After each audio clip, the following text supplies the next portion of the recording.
President Trump says he doesn't want to go to war with American cities as he weighs whether to deploy federal troops to Chicago. And at least 6 people were killed in a shooting attack at a bus stop in Jerusalem.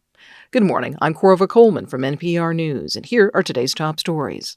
President Trump says he doesn't want to go to war in American cities. He spoke after he posted an image of himself over the weekend sitting in front of a picture of the Chicago skyline. It invoked the Vietnam War film Apocalypse Now.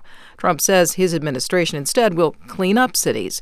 NPR's Kat Lonsdorf says it is unclear what action could take place in Chicago. We still really don't know what Trump's going to do. Remember, Trump has threatened multiple cities.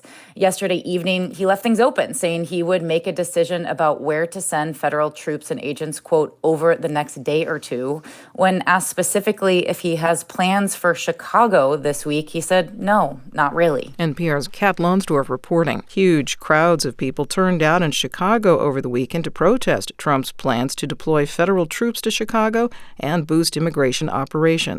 Illinois Governor J.B. Pritzker said that his state would not be, quote, intimidated by a wannabe dictator. Separately, Border Czar Tom Homan says sanctuary cities in the U.S. will see increased immigration action this week. And federal immigration officials say they have launched new operations in Massachusetts. The number of Americans missing work for National Guard deployments or other civil service is at a nearly 20-year high. NPR's Windsor Johnston reports economists say it's putting an added strain on the labor market. U.S. employers reported more than 90,000 week-long absences between January and August, more than twice as many as the same period last year. According to the Bureau of Labor Statistics, it's the highest number since 2006, when the National Guard was deployed to Iraq. Since taking office, President Trump has sent thousands of National Guard troops to Los Angeles and Washington, D.C., and is considering deployments to Chicago and New Orleans. Economists warn the burden is growing, not just for the workers being called up, but for employers as well. They say it's getting harder to plan around deployments, especially in a shaky job market with slower hiring and fewer openings. Windsor Johnston, NPR News. Jury selection begins today in Florida for the man charged with attempting to assassinate then-candidate Donald Trump last year. A Secret Service agent says he spotted Ryan Ruth holding a rifle and fired on him while Trump was golfing at his West Palm Beach club in September. NPR's Greg Allen reports. A witness says he saw Ruth running from what prosecutors call a sniper's nest in the tree line near Trump's golf club in West Palm Beach. Ruth was arrested a short time later driving north on the interstate. Ruth faces 5 charges, including attempting to assassinate a major presidential candidate, which carries a maximum sentence of life. He'll be representing himself in court. U.S. District Judge Eileen Cannon granted Ruth's request to dismiss his federal public defenders, but said they will remain on standby. Last week, Judge Cannon denied Ruth's request to subpoena President Trump, saying his motion contained, quote, various insults and no pertinent facts. Greg Allen, NPR News, Fort Pierce, Florida. President Trump is threatening tougher sanctions against Russia after Russia launched its biggest drone attack yet on Ukraine over the weekend. At least 8 people were killed and a government building was damaged. Ukraine is boosting its own defense as the Kremlin shows no apparent interest in a ceasefire. NPR's Joanna Kakissis reports from Kyiv. Speaking in his nightly video address, Zelensky said Russian President Vladimir Putin does not want peace and is testing world leaders. Will they put up with it, Zelensky asked, adding that its important statements are backed up by action, like tariffs against Russia and those nations supporting Russia. President Trump says he is considering more sanctions on Russia after the weekend attack on Ukraine. In the meantime, Zelensky says Ukraine has made air defense a top priority, producing more interceptor drones to take down Russian attack drones. Joanna Kakissis, NPR News, Kyiv. Israeli authorities say gunmen have killed at least 6 people in Jerusalem. Hamas has praised the attack. As NPR's Daniel Estrin reports from Tel Aviv, the shooting comes as Israel is considering a U.S. proposal for a Gaza ceasefire. Israeli police say 2 gunmen opened fire toward a bus stop at a major intersection in northern Jerusalem, leading to Jewish settlements in the East Jerusalem area. They say a security officer and civilian shot the gunmen. The Israeli military said the gunmen were Palestinian. Israeli emergency services said a woman and several men were killed in the attack, and others were seriously wounded from gunshots. gunshots.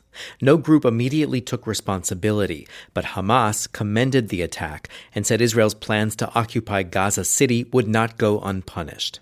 Before the attack, Israel said it was seriously considering President Trump's new offer for a Gaza ceasefire. Hamas said it's ready to negotiate. Daniel Estrin, NPR News, Tel Aviv. A UN agency says postal traffic to the U.S. has fallen significantly. That's after the Trump administration suspended a trade exemption rule in late August. NPR's Chantalise Duster has more. The Universal Postal Union says postal traffic to the U.S. came to a near halt, dropping 81% after August 29th. That's when the de minimis trade exemption that allowed packages worth less than $800 to be exempt from tariffs ended.